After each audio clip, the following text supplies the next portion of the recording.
अमेरिकी राष्ट्रपति ट्रंप द्वारा H-1B आवेदकों को प्रायोजित टेक एंकर पीट।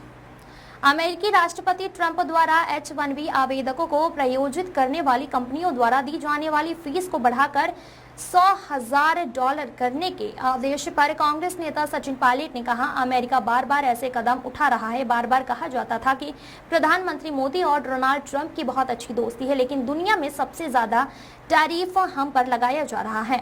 हम लोगों पर रोजगार का संकट पैदा हो रहा है। बाहर जाकर काम करने वाले शिक्षित लोगों के लिए H-1B की घोषणा हुई है, वो हमें खत्म करना चाह रहे हैं। हमें हर तरफ से दबाया जा रहा है। भारत सरकार को इस पर मजबूती से कदम उठाना चाहिए।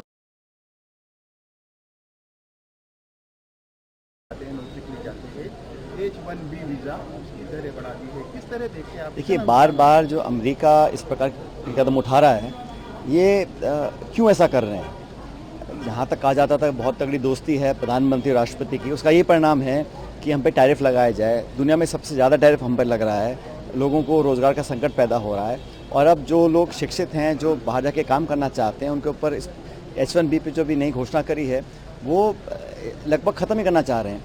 तो अगर हर तरह से हमको दबाया जा रहा है तो भारत सरकार को मजबूती से कदम उठाना चाहिए। ऐसा नहीं है कि हम छोटा मुल्क हैं, यहाँ पे दबाव की राजनीति कामयाब हो सकती है। इतना दबाव देने की ज़रूरत क्या है? भारत सरकार चाहे तो कदम उठाए और किसी से डरने की ज़रूरत नहीं है। अमेरिका देश बड़ा होगा, लेकिन इस प्रकार की यूनिलैटरली आप नेगेटिव एक्शंस ले रहे हैं, हम लोग कुछ नहीं कर पा रहे हैं। मुझे लगता है ये कहीं ना कहीं हमें हमारी जो कूटनीति विदेश नीति है उसकी कमजोरी है, तभी इतना कर रहे हैं वो, क्योंकि बाकी देशों पर तो नहीं कर पा रहे हैं। तो भारत सरकार को मजबूती से जवाब देना चाहिए इसका।